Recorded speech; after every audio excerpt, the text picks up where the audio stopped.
Good morning friends, అందరు ఎలా ఉన్నారు? నేను వందల సార్లు చెప్పా, వేల సార్లు చెప్పా. నాకు యూట్యూబ్ అనేది నాకు ఒక ఆశయం, ఒక ఆశ. దీంట్లో సక్సెస్ కావాలని దాదాపు 5-6 సంవత్సరాల నుంచి. ఎందుకంటే నేను ఏ పని చేసినా సమాజంలో ఆ పనిలో పోటీ వస్తుంది. చాలా నా వ్యక్తిత్వానికి తగ్గట్టుగా నేను ఆ పనిలో సంతృప్తి చెందలేకపోతున్నాను. పోటీ వస్తుంది, విమర్శలు వస్తున్నాయి. ఏం చేయాలో కూడా అర్థం కాక ఎన్నో సంవత్సరాల నుంచి బాధపడుతుంటే భగవంతుడు నాకు 2022లో యూట్యూబ్ దారిని చూపించాడు. ఇది ఫస్ట్ కాలక్షేపంతో మొదలై తర్వాత నేను ఏమనుకున్నా అంటే దీంట్లో సక్సెస్ అయ్యి దీంట్లో డబ్బులు సంపాదించగలనా నేను అందరిలాగా అనుకున్నా. ఫస్ట్లో నేను ఏమనుకున్నా అంటే చాలామంది ఒక 5,000 మంది 6,000 సబ్స్క్రైబర్ కాకుండా పెయిడ్ ప్రమోషన్స్ అని పెట్టుకుంటున్నారు యూట్యూబ్లో. చాలామంది చేశారు కూడా. కానీ నాకు అనిపించింది ఇలాంటి పెయిడ్ ప్రమోషన్లు చేయడం వల్ల తర్వాత ఎవరైనా సబ్స్క్రైబర్లు ఆ ప్రోడక్ట్ కొనడం వల్ల లేకపోతే ఏమైనా దానివల్ల ఇబ్బంది పడటం వల్ల మనకి చెడ్డ పేరు వస్తుంది.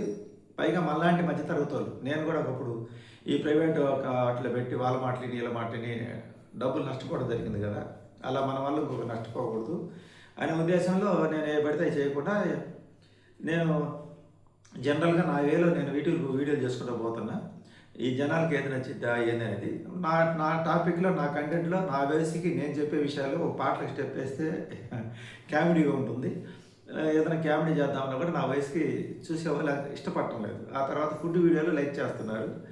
ఇకపోతే ఈ నా మోటివేషన్ వీడియోలు, మన మధ్యతరగతి కష్టాలు, బాధలు ఇవన్నీ చెప్తే జనాలకు బాగా నచ్చుతున్నాయి. ఎందుకంటే ప్రతి ఒక్క మధ్యతరగతి వాళ్ళు నాకు తెలిసి 100లో 80 మంది ఉంటారు.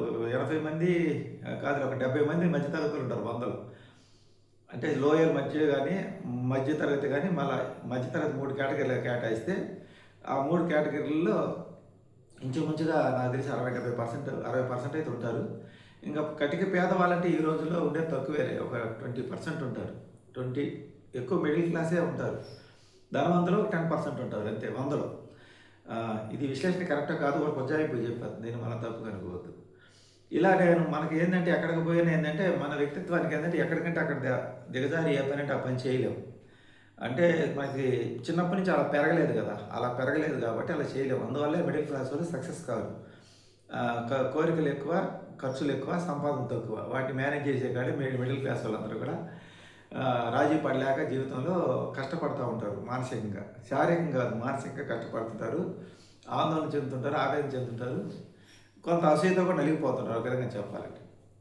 ఇలాంటి పరిస్థితుల్లో ఈ సమాజంలో మనం పోరాడలేక, పోటీ పడలేక మనలో ఒక రకమైన అసూయ, ఒక రకమైనటువంటి నిరాశ, ఒక రకమైన అదే నిరాశ, నైరుస్యం, అంటే ఇంక జీవితం మన దేనికి పనికిరామా, చేతగామా అనే భావనలు ఎక్కువగా ఉంటుంది. నేను నా పని చేసినంతకాలం నేను ఎన్ని రకాల పనులు మార్చాను, ఎంత కష్టపడినా ఏ చేసినా దాంట్లో ఎదగలేకపోవటము, ఈ సమాజానికి తగ్గట్టుగా నేను ఇమ్మడలేకపోవటము నా వ్యక్తిత్వం. ఇలా నాకు ఒక పోటీ లేని వ్యాపారం కావాలి, ఏదైనా పని కావాలి, ప్రశాంతంగా డబ్బు సంపాదించాలి, ఆదాయం తక్కువైనా సరే మనశ్శాంతి ఎక్కువ ఉండాలని నేను అనుకుంటా రోజు ఈ విశ్వానికి సంబంధించినటువంటి యూనివర్స్ క్లాసులు ఈ యూట్యూబ్లో చూస్తా, వాటి గురించి మెడిటేషన్ చేసుకోవటం ఉంటుంది, ధ్యానం చేసుకోవడం మొదలుపెట్టాను. అది చాలా రోజులు చేశాను. వివిధ మార్గాల ద్వారా నుంచి నా వద్దకు వచ్చే డబ్బు ధన్యవాదాలు, కష్టపడితేనే డబ్బు కాదు అనేది దాంట్లో పాయింట్ అనమాట. దాంట్లో కష్టపడి ఇన్ని సంవత్సరాలు కష్టపడినా ఉన్నాయని పోయినాయి, కానీ నేను సంపాదించింది ఏం లేదని నాకు కూడా గట్టి నమ్మకం ఏర్పడి ఇంకా అక్కడి నుంచి సులువైన మార్గాల ద్వారా తెలివిగా నా వద్దకు వస్తున్న డబ్బుకు ధన్యవాదాలు అని చెప్పి విజువలేషన్ చేసుకోవడం మొదలుపెట్టాను. అలా మొదలుపెట్టిన తర్వాత నాకు యూట్యూబ్ అనేది ఒక దారి దేవుడు చూపించాడు, విశ్వం చూపించింది. నేను యూట్యూబ్లో నాకు ఫస్ట్లో ఏమనుకున్నా అంటే ట్రావెల్ వీడియోలు చేయాలనుకున్నా, 2 వీలర్ మీద తిరుగుతూ జర్నీ వీడియోలు చేయాలనుకున్నా. నా కోరిక అది. నేను ఫస్ట్ ఆ వీడియో చూసే కనెక్ట్ అయ్యా, జర్నీ వీడియోలు. తర్వాత నా కుటుంబ పరిస్థితుల రీత్యా నేను అక్కడ ట్రావెల్ చేయడానికి కుదరలా, ఎందుకంటే మాకున్న వచ్చిన సమస్యలు అలాంటివి. సరే, నేను మొత్తం స్టార్ట్ చేసింది ఆ విధంగా స్టార్ట్ చేసినప్పటికీ మధ్యతరగతి బతుకులు అనే వీడియో బాగా వైరల్ అవ్వడం, ఆ తర్వాత బంధువుల పక్క ఎంత భయంకరంగా ఉంటుంది, అయిన వాళ్ళు ఇలా మోసం చేస్తారు, ఇలాంటి వీడియోలు నాకు బాగా ఒక సక్సెస్ అయ్యి ఒక స్థాయికి తీసుకెళ్ళి, అంటే ఒక స్థాయి కంటే నా ఒక రేంజ్, అంటే ఒక స్టెప్ పైకి ఒక మెట్టు పైకి ఎక్కించింది అనమాట.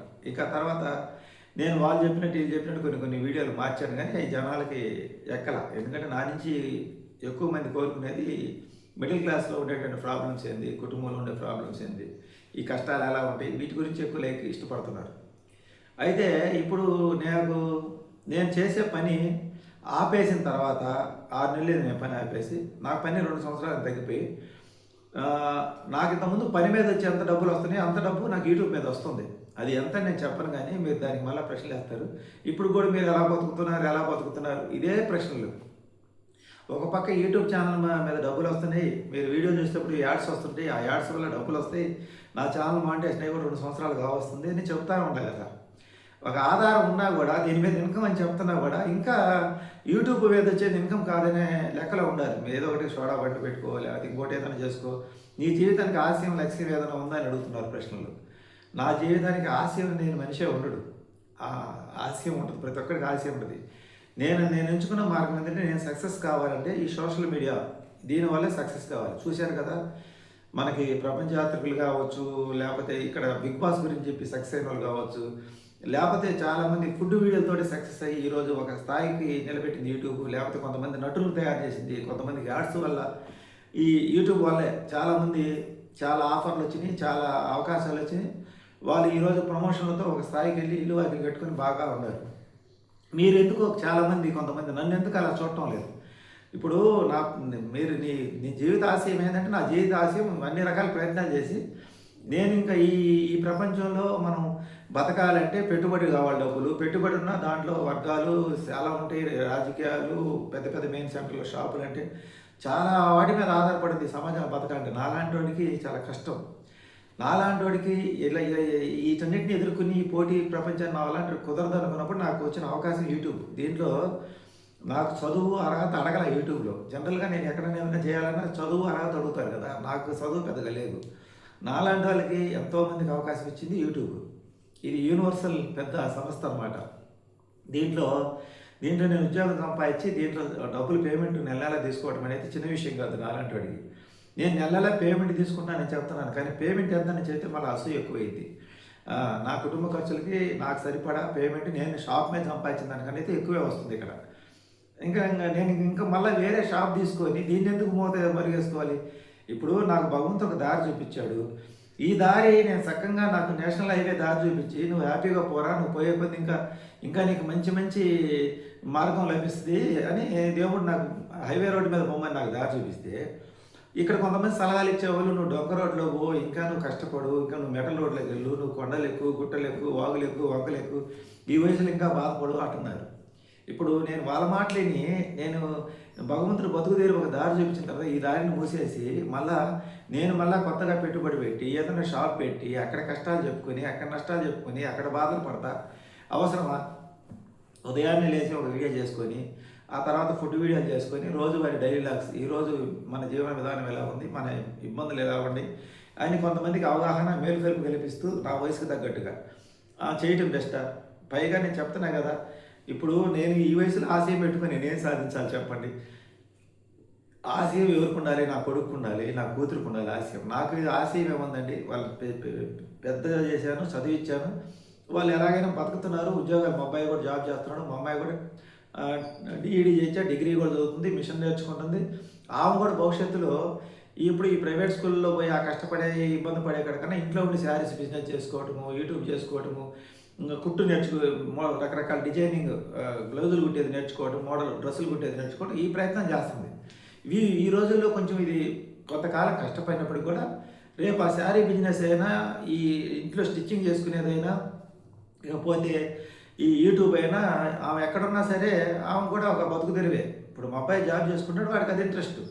మా అమ్మాయి జాబ్కి పోయి అంత పొద్దుగూకులు కష్టపడి టెన్షన్ ఒత్తిడి తెచ్చుకొని చూసింది, ఒక 5 సంవత్సరాలు 4 సంవత్సరాలు చేసింది.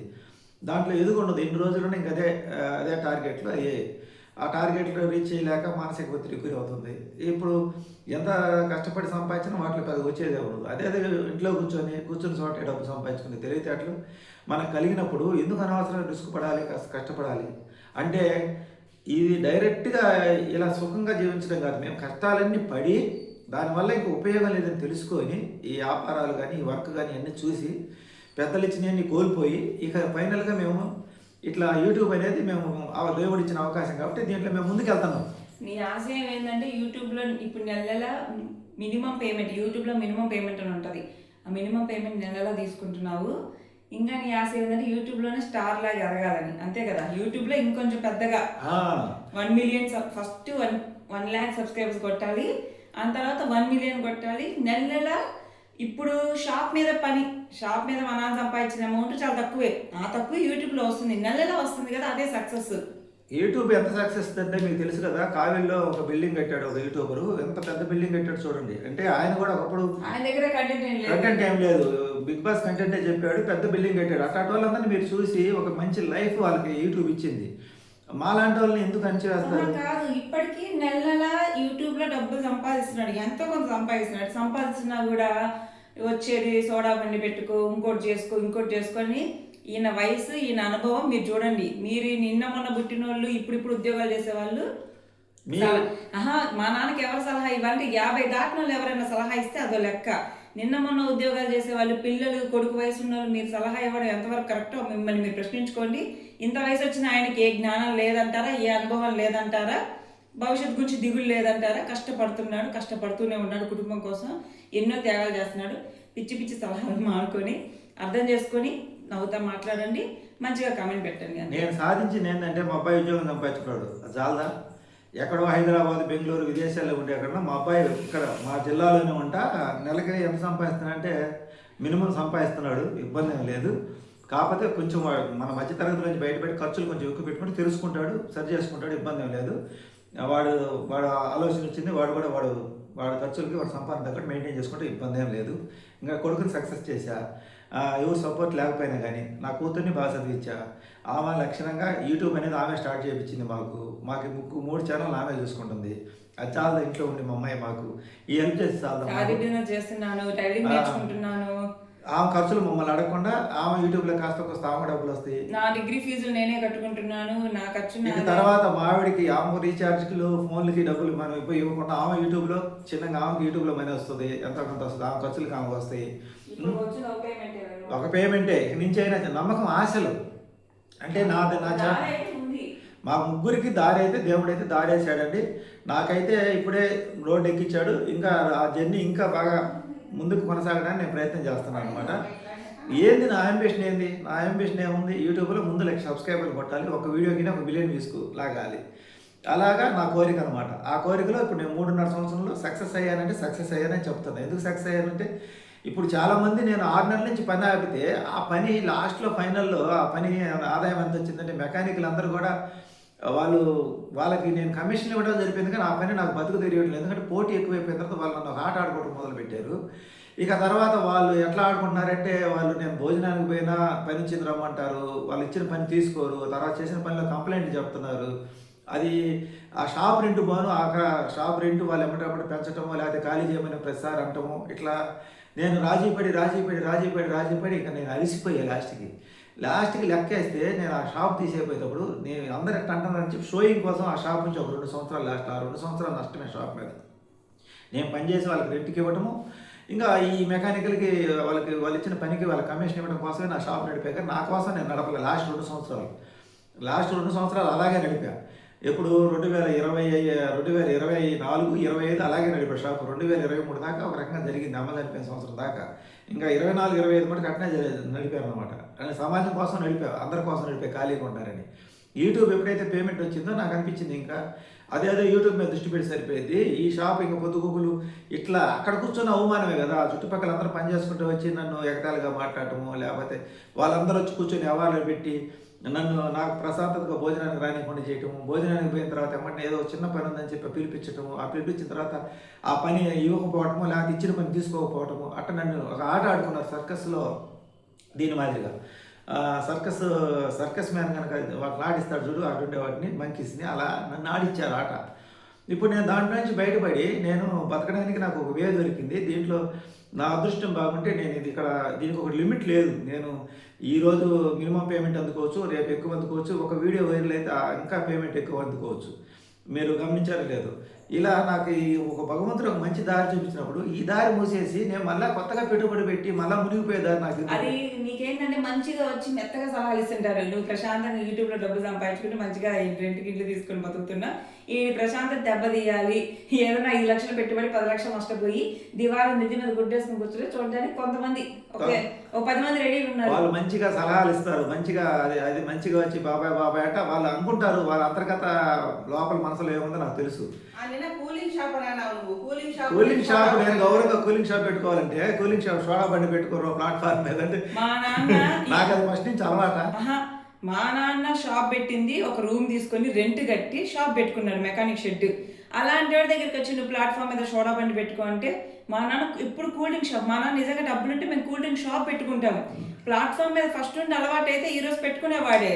నాది ప్లాట్ఫామ్ మీద అలవాటు కోట్లు సంపాదించుకుని ఉన్నారు. అది వాళ్ళ ఫస్ట్ నుంచి అలవాటు. వాళ్ళు రూములు పెట్టమన్నా పెట్టరు. నేను ఫస్ట్ నుంచి రూమ్ బాడీ కట్టుకుంటే నేను నా కెరియర్ ఫస్ట్ స్టార్ట్ నుంచి కూడా మేము ఎక్కడ ప్లాట్ఫామ్ మీద పెట్టలా. అలా అలవాటు ఉంటే పెట్టేవాడిని, అదేం తప్పు కాదు. కానీ నాకు లేదు కదా అలవాటు. ఇప్పుడు సాఫ్ట్వేర్ జాబ్ చేసేవాడిని వచ్చి నువ్వు వచ్చేసి ప్లాట్ఫామ్ మీద ఒక బీడీ ముగ్గు పెట్టుకోమంటే ఏమంటాడు?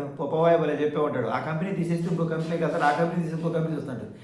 ఎవరికి ఏది అలవాటు అయితే దాంట్లో ప్రయత్నం చేస్తారు. కానీ మీకు ఇష్టమైంది మీరు ఏదో నన్ను తక్కువగా చూడాలని కొంతమంది, చాలామంది నన్ను ఎక్కువ స్థాయిలో చూడాలని అభిమానిస్తున్నారు.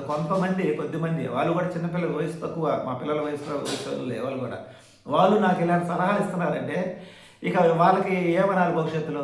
నేను కూడా అనొచ్చు, సడన్గా మీరు చేసే జాబ్ పోతే ఏం చేస్తారని. అది బాధ పెట్టే మాట అనొచ్చు. కానీ నేను అన్నాను, ఎందుకంటే ఎవరిని కూడా ఎలా బతుకుతావు అనే మాట అనకూడదు. గుర్తుపెట్టుకోండి, ఎవరు మనకు సలహాలు అవకాశం ఉంది కదని సలహాలు ఇవ్వకూడదు. బాధల్లో ఉంటే మనిషికి నాకు తెలిసిన విధానం ఏంటంటే చేతనైతే సాయం చేయి, లేదా సైలెంట్గా వెళ్ళిపో. అంతేగాని వాళ్ళ బాధలు ఇంకా ఎక్కువగా బాధ పెట్టే విధంగా మాట్లాడకూడదు. ఇది మీరు ప్రతి ఒక్క వీడియోకి ఇలా అడుగుతున్నారు కాబట్టి నా బతుకు తెరు యూట్యూబ్ ప్లాట్ఫామ్ మీద పెట్టుకోవాలన్నా వాటికి పెద్ద పెద్ద రాజకీయ నాయకులు రికమెండేషన్ ప్లాట్ఫామ్ మీద పొక్కులేదు తప్పకుండా లేచేస్తున్నారు, పొక్కు తీసేస్తున్నారు. మా ఊర్లో ఎన్ని తీసేశారు. దానికి రాజకీయ నాయకులు పలుకుబడి కావాలా, పైగా రౌడీజం ఉండాలి, దాంట్లో మనకు నోరు ఉండాలి. మెత్తగా మనం పెట్టిన బొగ్గు ముందు ఇంకోటి తీసుకొచ్చి బండి పెడతాడు. మెత్తగా ఉండే వాళ్ళు పనికిరారు. దానికి దౌర్జన్యం అది మన వల్ల పని కాదు. రూములు పెట్టాలంటే లక్షల్లో అడ్వాన్స్ కట్టి పెట్టాలి. నాకంత ఓపిక లేదు, అంత నష్టపోయేదానికి ఇంక సిద్ధంగా లేదు. ఎందుకంటే ఈ వయసులో కోల్పోతే ఇంక నేను సంపాదించుకోలేదు. మంచి సలహాలు ఇచ్చేవాళ్ళు మీరు ఎవరు దిగులు పడగాకండి. మా నాన్నకి యూట్యూబ్ ప్రొఫెషన్ ఉంది. భగవంతుడి దయ వల్ల షాప్ లో ఎంత సంపాదించాడు యూట్యూబ్ లో నెల ఈ సంవత్సరం అంత సంపాదిస్తున్నాడు. షాపుకి మించి సంపాదిస్తున్నాడు. మాకు కూడా 6 నెలలకు ఒకసారి పేమెంట్ వస్తుంది. మా ఖర్చులు మాకు సరిపోతున్నాయి. ఎలాగోలా కష్టపడుతున్నాం. మా గురించి ఎక్కువ దిగులు పడి మీరు తలనొప్పి తెచ్చుకోవద్దు. 50 సంవత్సరాల వయసు గలని ఎలా పోతుందని అడగద్దు. 20 సంవత్సరాల వయసు చెప్పండి, పెళ్లి చేసుకుంటే ఎలా పోషిస్తావు? మా నాన్న గోల్ ఒకటే, యూట్యూబ్ లో ఫస్ట్ 1 lakh సబ్స్క్రైబర్స్ కొట్టాలి, నెల ఇంకా ఎక్కువ పేమెంట్ సంపాదించాలి. ఒక మధ్య తరగతోడు యూట్యూబ్ లో సక్సెస్ అయ్యి చూపించాలి అనేది నా యొక్క పట్టుదల. నెల పేమెంట్ ఆగకుండా రావాలి, అదే సక్సెస్ మా నాన్నకి. యూనివర్స్ ఆశీర్వాదం వల్ల జనవరి నుంచి నెల పేమెంట్ అయితే వస్తుంది. మా తమ్ముడు నేను ఇద్దరం మా నాన్న ఇబ్బంది పెట్టే వాళ్ళం కాదు. మా నాన్న ఉన్నంత కాలం ఆయన కుటుంబాన్ని లాక్కొస్తాడు, ఇబ్బంది లేదు. తదనంతరం మేము చూసుకుంటాం మా జీవితాలు. సొంత ఇల్లు అంటారా? ఎక్కడో సాటి ఉంది. ఇంకా స్థలం కూడా మా తాతయ్య ఇచ్చిన స్థలం కూడా సొంత ఇల్లు ఉంది. కనిగిరిలో ఒక స్థలం ఉంది. కనిగిరిలో ఫ్లాట్ కూడా ఉంది. ఇక నాకు ఎక్కడే ఇబ్బంది అని చెప్పండి, మీకు ఎక్కడో సాటి ఉంది కదా, అండ అనేది లేకుండా లేదు కదా. ఇవన్నీ పట్టించుకోకుండా చక్కగా మా నాన్న అర్థం చేసుకొని ఎంతో మంది పిల్లలు అంటే నా వయసు ఉన్న వాళ్ళు బాబాయ్ అంటూ సబ్స్క్రైబ్ చేసుకొని సంతోష పెట్టే కామెంట్స్ పెడుతూ ఎంకరేజ్ చేస్తున్నాం. మీ అందరికీ పాదాభివందనాలు. ఎంకరేజ్ చేసే పిల్లలందరూ బాగుండాలి, అందరూ దీవిస్తున్నా. నన్ను విమర్శించేవారు మటుకు మీరు గుర్తు పెట్టుకోండి. మీ బుద్ధి మారాలని భగవంతుని ప్రార్థిస్తున్నాను. ఇది వీడియో నచ్చితే మంచిగా వచ్చి మెత్తని చూస్తూ కూర్చోగాకండి. చాలా మంది సపోర్ట్ చేయబట్టి మా నాన్న ఇక్కడ ఉన్నారు. 25K subscriber. ఈ వయసుకి చాలా మంది అర్థం చేసుకొని మా నాన్న బాధను అర్థం చేసుకునే వాళ్ళు ఎంతో మంది ఉన్నారు. వాళ్ళందరికీ నిజంగా నా తరపున కూడా ధన్యవాదాలు మీ అందరికీ.